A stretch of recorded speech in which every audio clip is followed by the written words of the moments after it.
충분히 관심을 가져야 되는 게 지금 엄청나게 반려동물 시장이 커가지고 있어요. 지금 아침에 산책해 보세요. 그 강아지를 안 몰고 나오는 사람이 없어요. 그래서 저 빨리빨리 아주 편안하게 그냥 뭐 강아지 고양이 언젠가는 또 지금 안 키우시더라도 키우실 일이 있으니까 그냥 한번 재밌게 들어보세요. 그러니까 사람의 이는 몇 개인지 아시는 분? 사람 치아 몇 개죠? 여기 32개 나왔고 또 몇 개로 알고 계세요? 여기서 저희가 찾아보면 32개가 사실 맞는데 사랑니 4개 빼야 되잖아요. 그래가지고 28개로 나오는 경우도 있어요. 근데 강아지는 조금 구강 구조가 달라요. 그래서 위턱, 아래턱 해가지고 이게 42개가 있어요. 연고치 기준으로. 근데 이게 치아가 좀 다르게 생겼어. 보시면은 이게 씹는 구조가 아니라 자르고 그냥 어금니만 있어가지고 얘네가 우리는 보시면 이 턱이 아주 잘 발달돼 있어가지고 가로로도 움직임이 있잖아요. 그 갈잖아요. 이렇게 어금니로. 근데 얘네는 못해. 그냥 위아래만 있어요. 동물들은. 그리고 그 사람은 뭐 28개 사랑니 빼면 그래가지고 좀 차이가 있어요. 아까 말씀드린 것처럼 이게 어금니가 갈지를 못한다. 그리고 우리 침에는 아밀라제가 있잖아요. 근데 얘네 침에는 아밀라제가 별로 없는 거예요. 그러니까 탄수화물 소화에는 별로 적합하지가 않고 미각이 우리보다 좀 떨어져. 그 대신에 후각이 10,000배 더 발달해가지고 주로 이렇게 우리가 강아지 잘 안 먹으면 어떻게 주면 되냐면 전자레인지에 이렇게 따뜻하게 돌리면 이게 막 그 냄새가 많이 나잖아요. 그럼 애들이 좋아해요. 맛있는 건 줄 알고. 그래서 강아지는 단맛, 고기맛, 지방맛, 짠맛을 좋아합니다. 그리고 뭐 냄새로는 약간 아시죠? 그 발냄새 같은 킁킁한 냄새 이런 거 좋아하고 그리고 얘네는 위가 커요. 그래서 이따가 나오는 고양이랑 달라. 걔는 확장력이 커서 음식 한 번에 많이 먹을 수 있으니까 우리가 자율배식을 하면 안 돼요. 딱딱 정해진 시간에 줘야 되고 그리고 음식 먹을 때는 위산 분비가 적어. 이 얘기가 왜 나왔냐면 얘네는 위산이 우리 위산보다 훨씬 낮아. pH가. 그래가지고 산이 강해요. 하지만 위궤양은 안 일어나. 먹지 않을 때는 위산 분비가 안 일어나니까요. 그래서 끼니를 챙겨 급여를 하는 게 좋지 자율배식은 비춥니다. 그리고 잡식동물 육식이지만 잡식에 가까운 육식이다. 그리고 이 장의 길이하고 키의 비례 관계가 중요한데 이게 크면 클수록 식물성이에요. 채식주의. 그래가지고 사람은 6에서 7이고 잡식성이니까 강아지는 6대1이에요. 그래서 아까 말씀드린 것처럼 이게 더 산도가 낮아서 외부에서 그러니까 잘게 안 씹어. 얘네는 또 블로그나 네이버에 나오는 내용이 뭐가 있냐면요. 우리 강아지가 그냥 꾸덕꾸덕 삼켜요. 아니, 원래 동물은 꾸덕꾸덕 삼키는 게 정상인 거예요. 근데 그게 왜 소화가 되냐면 위에서 폐하가 되게 낮아가지고 외부에서 들어온 뭐 유해세균이라던가 아니면은 좀 크기가 큰 음식물도 잘 소화를 하게끔 되어 있고 사람보다 장 통과하기 시간이 짧아. 그래가지고 애들 보면 왜 병아리나 이 강아지 키워보시면 밥 먹으면 바로 똥 싸요. 그래서 그래 장 통과 시간이 짧아가지고 그리고 대장에서 세균 발호가 좀 일어나고요. 그래서 소화기가 뭐 거의 똑같아요 사람이랑 얘는. 그리고 이 사람과 돼지는 뭐 이렇게 하고 고양이가 육식성이에요. 요거를 또 보셔야 되는데 그 강아지가 잡식성인 이유도 아까 말씀드린 내용이니까 제가 조금 시간 관계에서 빨리 넘어갈게요. 그러면 고양이는 위턱에 16개, 아래턱에 14개에서 이가 30개예요. 그런데 얘네가 조금 구조가 안 좋아. 치아를 관리하는 기가 구조가 안 좋아서 고양이들이 많이 그 건강에 위협을 받는 경우가 치주염 걸려서 그런 거예요. 이 구조 때문에. 그리고 얘가 자르기만 해. 그리고 여기서 우리가 몰랐던 거. 고양이는 단맛을 못 느껴요. 그래가지고 그리고 후각은 인간보다 강아지처럼 비슷하게 훨씬 좋고요. 동물성 단백질, 생선 이런 걸 좋아하죠. 그리고 또 여기가 또 중요해. 얘가 예민해. 아시죠? 고양이는 되게 예민해요. 그래가지고 생후 6개월 전에 안 먹어본 거는 안 먹어. 그래가지고 우리가 골고루 먹어라. 아까 선생님들이 말씀하신 게 엄마 말이 틀리지 않는다. 골고루 먹어야 된다. 골고루 먹으려면 생후 6개월 전에 데리고 와가지고 잘 먹여야 돼. 그래야지 나중에 편식을 안 해요. 그래서 어렸을 때 다양한 음식을 잘 먹여라. 그리고 요거는 얘는 위가 작아. 그래가지고 소량씩 자주 급여를 해야 돼요. 그리고 그 장 길이하고 키 비율이 4대1이야. 얘는 완전히 육식성이에요. 그래가지고 탄수화물 이용이 되게 비효율적이에요. 그리고 아까 동물들은 이 육식성에 가까운 애들은 침샘에 아밀라제가 별로 없고, 그리고 강아지랑 비슷하게 더 산성이에요. 그리고 장 통과 시간도 빨라. 사람이 좀 긴 편이야. 그리고 대장에서 세균 발효가 일어나고요. 그리고 이렇게 개하고 고양이는 육식성에 가까워. 그래가지고 그냥 약간만 씹어. 그냥 꾸덕꾸덕 삼켜도 그냥 그거는 위에서 알아서 소화가 돼요. 그리고 침에는 아밀라제가 없다. 그래서 소화에 중요한 역할을 못한다. 이렇게 알고 계시면 돼요.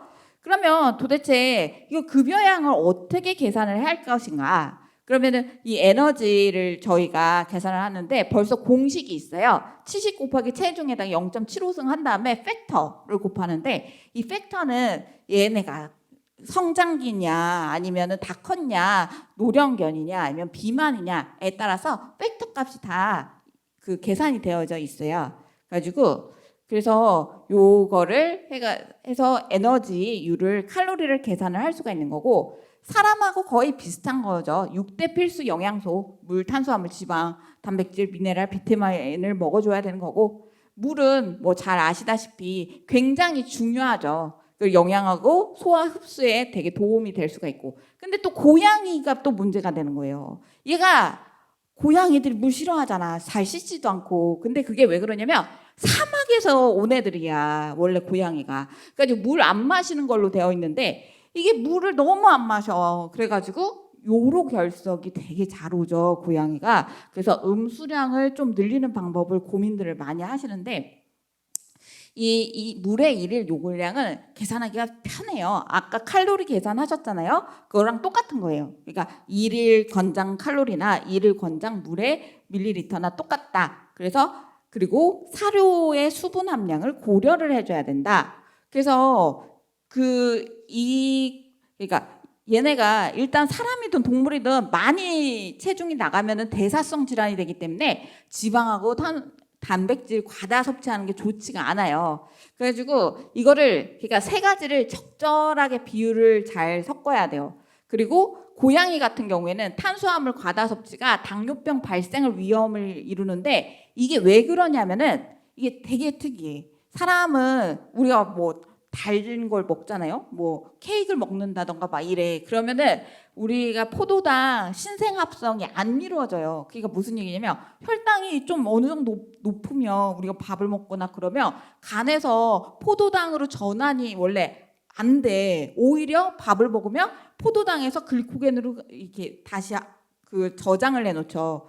근데 이 고양이는 밥 먹을 때도 이게 포도당 합성을 하니까 잘못 관리를 하고 탄수화물 너무 단 걸 주면은 그 당뇨 걸려요. 그래서 탄수화물은 36% 요거, 그리고 DMB라는 개념이 나와서 요거를 또 아셔야 돼요. 그러니까 사료를 봤을 때 물을 포함했느냐 아니면 물을 빼고 그 영양소 함량을 보느냐, 물을 뺀 게 DMB예요. 얘네가 건식 사료가 많다 보니까.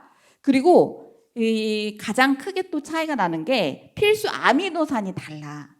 우리가 요새 그거 아세요? 요새 그 남성 영양제 중에서 되게 유행하는 게 아르기닌이잖아요. 왜냐면 헬스하고 피트니스 하시면 웨이트를 할 때 퍼포먼스를 쫙 올리고 남성 호르몬에도 좋고 이게 아르기닌이잖아. 그래서 김종국 아르기닌이 요새 엄청 떴던데, 이게 원래는 필수 아니에요, 사람은. 근데 개하고 고양이한테는 합성이 안 돼. 그래가지고 아르기닌이 필수적으로 들어가야 되고, 또 고양이 같은 경우는 이 타우린이 아주 꼭 필수로 넣어줘야 돼요. 그게 큰 차이예요. 그래서 아까 말씀드렸던 것처럼 사람은 성장기 이후에는 다 합성이 돼. 근데 우리가 좀 더 멋있게 보이려고 아르기닌을 사실 저도 추가로 먹어요. 왜냐면 운동하는데 덜 힘들고 요새 다이어트 하는데 그게 되게 좋다 그래가지고. 그리고 타우린이 고양이한테 진짜 중요한데 이게 해산물하고 닭고기에 많이 들어있는 거예요. 그러니까 이게 되게 조물주가 잘 만드는 거지. 고양이들이 생선 그냥 못 지나가잖아요. 그게 왜 그러냐면 다 지가 필요한 영양소가 들어있어서 그런 거거든요. 그래서 타우린이 결핍이 되잖아요. 그럼 얘네 DCMP 걸려요. 심장이 잘 안 뛰어. 그리고 면역력도 떨어지고 신경 전달 물질이 안 나와가지고 그 마비가 생겨요.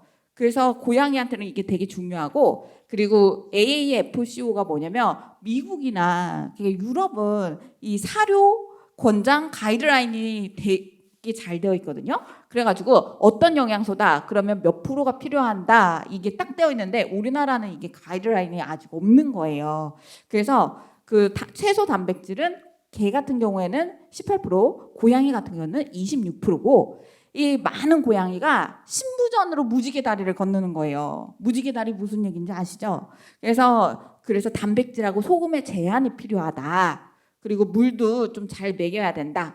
그리고 지방 쪽으로 넘어가면 포화지방산하고 불포화지방산 이야기가 나오는데 아까도 다 오전 수업부터 연결된 이야기예요. 포화지방산은 동물성 지방산으로 뭐 그렇게 몸에 좋지 않은 경우가 많고 불포화지방산은 꼭 먹어줘야 되잖아요. 그래서 저희가 오메가3가 있고 오메가6가 있다. 오메가3는 EPA, DHA, ALA 막 생선기름에 많이 들어있어서 정말 중요한 게 이 오메가3예요. 다 드셔야 돼, 여기 계시는 분들도. 그리고 오메가6는 사실 사람이나 뭐 강아지 같은 경우는 음식물로 충분히 흡수가 이렇게 섭취가 되는데 고양이들이 좀 이게 잘 안 돼. 그리고 이 오메가3는 아까 뭐 피부도 좋아지고 이 콩팥에도 좋고 여러 가지 조효소 역할을 하기 때문에 굉장히 필수적인 영양소고, 아까 뭐 탈모도 이야기하셨는데 오메가6도 이런 스킨이나 피모에, 또 동물들은 피모라고 합니다. 그래서 그런 쪽에 되게 좋습니다. 비타민은 그 지용성 비타민이 A, D, E, K가 있고 수용성 비타민 뭐 C 뭐 여러 가지가 있잖아요. 그런데 여기에서 또 요건 알고 계셔. 그 고양이 집사라면 비타민 C, 이게 개하고 고양이는 사람하고 달리 체내 합성이 돼요. 그래가지고 과도하게 비타민 제일 널려 있는 영양제가, 우리가 영양제다 그러면 비타민이다 이렇게 알잖아요. 비타민 중에서도 비타민 C 얼마나 흔해. 하지만 개하고 고양이에는 주는 게 아니에요. 왜냐면 신장하고 방광 결석에 문제가 생길 수가 있거든요. 그리고 아까도 이게 진짜 중요한 거죠. 티아민이 결핍이 되면 안 된다. 그래서 또 블로그에 많이 질문하는 게 이런 거예요. 그 강아지나 고양이한테 회 줘도 돼요? 야, 부자들 많은가 봐. 내가 먹을 것도 없는데 회를 좀 줘도 되냐고 물어보는데 안 돼요. 왜냐면 이게 그 티아민을 파괴할 수 있는 효소가 또 생산이 많이 들어있는 거야. 그리고 아까 뭐라고 했어요? 고양이들이 티아민 결핍이 많으면 심장병 걸린다. 신경전달 안 된다. 그러니까 고양이한테 생선을 줘도 이렇게 좀 잘 구워서 주던지 절대 회는 안 주는 게 더 좋다 이렇게 생각을 하시면 돼요. 왜냐면 회 날것으로 주면 티아민을 파괴를 시켜버리니까. 그리고 미네랄도 다량 미네랄이 있고 소량 미네랄이 있죠. 그래서 그 성장 중에 또 주의해야 될 영양소가 오메가6, 오메가3 풍부하게 해야 되는데 아까 계속 똑같은 얘기를 2번 이상 하는 거는 정말 이러한 문제가 큰 거예요. 대형견의 칼슘 섭취량을 좀 제한을 시켜줘야 돼요. 우리나라는 이 소형견이 많기 때문에 국내에서 만들어진 사료는 거의 대부분 소형견에 맞춰져 있는 경우가 많은데 30kg 이상 넘어가는 애들 있죠. 걔네들한테 소형견 사료 잘못 주면은 칼슘하고 인이 너무 풍부하게 돼가지고 이런데 막 칼슘 침착 생기고 고관절이 쌓이고 이렇게 되기 때문에 대형견은 DMB로 1.8% 정도만 줘야 되지 과잉으로 주면 절대 안 되고, 그리고 성장이 끝나면 꼭 사료를 성견용으로 바꿔줘야 된다. 한 1년 정도 지나면 저희가 성견이다 이렇게 보거든요. 그리고 알레르기가 또 많아 애들한테. 그래가지고 이게 이 알레르기는 뭐 잘 아시겠지만 음식물에서 이런 알러젠에서 감작이 일어난다고 하는데 딱 뭐 내가 복숭아 알러지였어요. 근데 복숭아를 안 먹어본 적이 없으면 이게 안 생겨 알레르기가. 근데 한 번이라도 노출이 되면은 그때부터 발생이 되는 거예요. 그래서 진단법은 저희가 조금 시간 관계상 넘어갈게요. 얘가 요새 나오는 사료랑 관련이 있어서 요 이야기만 해드리려고요. 가수분해 단백질 사료가 요새 엄청 유행을 해요. 그게 왜 그러냐면 이 애들이 음식물 알레르기가 되게 많거든요. 그래서 이 줄이는 방법은 그 복숭아 알러지면 복숭아를 피하면 돼요. 그래서 원인을 피하는 게 맞는데 애들한테 다 알레르기 검사를 할 수가 없잖아요. 그러니까 가수분해 단백질 사료가 요새 그래서 유행을 하는 거예요.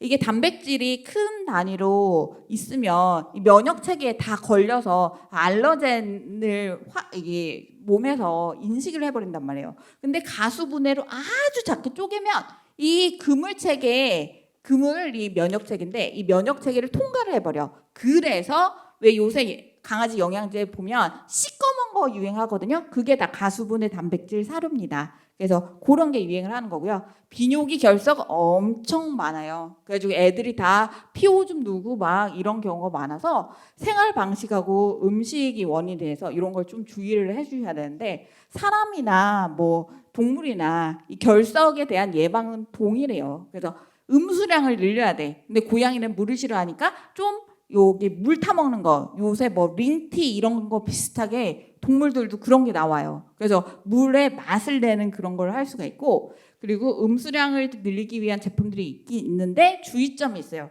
여기 좀 맛있게 한다고 약간 소금 간을 하나 봐요. 그래서 나트륨 함량을 높여버리는데 그러면 또 안 돼요.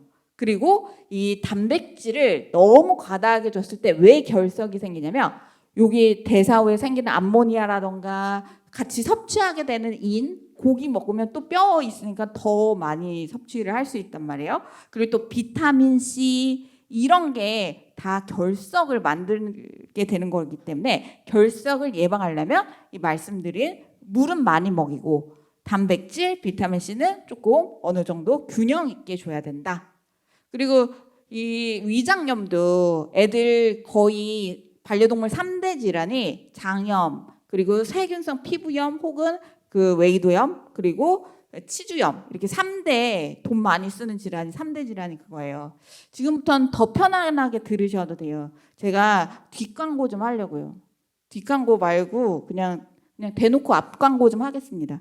제가 펫밸런스라는 브랜드를 런칭을 했어요. 그래가지고 이게 사람 건강을 위한 의사와 펫 건강을 위한 수의사가 함께 개발하는 제대로 된 반려동물 영양제 브랜드입니다.